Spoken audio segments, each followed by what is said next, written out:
অনেক দিন হলো কোথাও ঘুরতে যাওয়া হয়নি, তো সকলে মিলে মনস্থির করলাম যেহেতু এখন বিপিএলের মৌসুম, সবাই বিপিএল দেখতে যাব।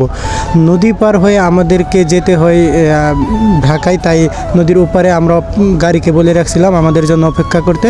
তো আমরা পৌঁছানো মাত্রই গাড়ি চলে আসলো। গাড়ির জন্য তেমন আমাদের অপেক্ষা করতে হয়নি।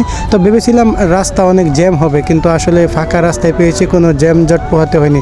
তো ড্রাইভার এক পর্যায়ে বললো গাড়িতে নাকি গ্যাস ভরতে হবে, দুপুর 12টা বেজে গেছে। তো আমরাও চিন্তা করলাম যে স্টেডিয়ামের ভিতরে হয়তো খাবারের সুবিধা তেমন করা যাবে না, এখান থেকে হালকা পাতলা লাঞ্চ নেওয়াটাই হলো বুদ্ধিমানের কাজ।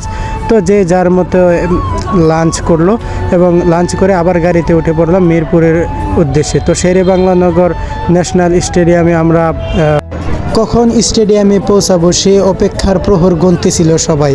কেনই বা এরকমটা হবে না, কারণ আমরা যে প্লেয়ারদেরকে সবসময় টিভিতে দেখি তাদেরকে বাস্তবে স্টেডিয়ামে বসে সরাসরি তাদেরকে দেখতে পাবো। অবশেষে দীর্ঘ 3 ঘন্টা জার্নি করার পর আমরা শেষমেশ এসে পৌঁছালাম স্টেডিয়ামে। যেহেতু আমাদের আগে থেকে অনলাইনে টিকিট কাটা ছিল, সেহেতু আমাদের টিকিট কাটার কোনো ঝামেলা এখানে পোহাতে হয়নি এবং সবাই খুব আনন্দে দৌড়ে দৌড়ে স্টেডিয়ামের ভিতরে যাওয়ার জন্য ছুটতেছিল এবং এক পর্যায়ে তারা টিকিট চেক করে এবং সবাইকে চেক করে স্টেডিয়ামের ভিতরে প্রবেশ করতে দিল। স্টেডিয়ামে ঢুকেই অনেকটা ভালো লাগলো, কারণ হাজার হাজার দর্শক আসছে তাদের টিমকে সাপোর্ট করার জন্য। তবে গ্যালারিতে লক্ষ্য করলাম যে বেশিরভাগই ছিল বরিশালের সাপোর্টার, কারণ বরিশালের সাপোর্টার হবার কারণ দেশি প্লেয়ার দ্বারা ভরপুর এবং আমি নিজেও একজন বরিশালের সাপোর্টার এবং বরিশালে আমার পছন্দের সকল প্লেয়ার আছে।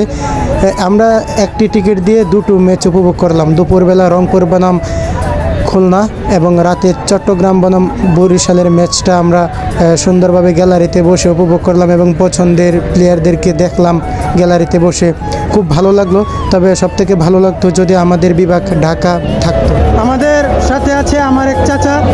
তো চাচা, স্টেডিয়ামে তো সাজানো কেন? আমাদের ঢাকা ক্যাপিটাল কোথায়? ঢাকা ক্যাপিটালের তো বিয়ে হয়ে গেছে। না, এটা বিশ্বাস করার মতো না।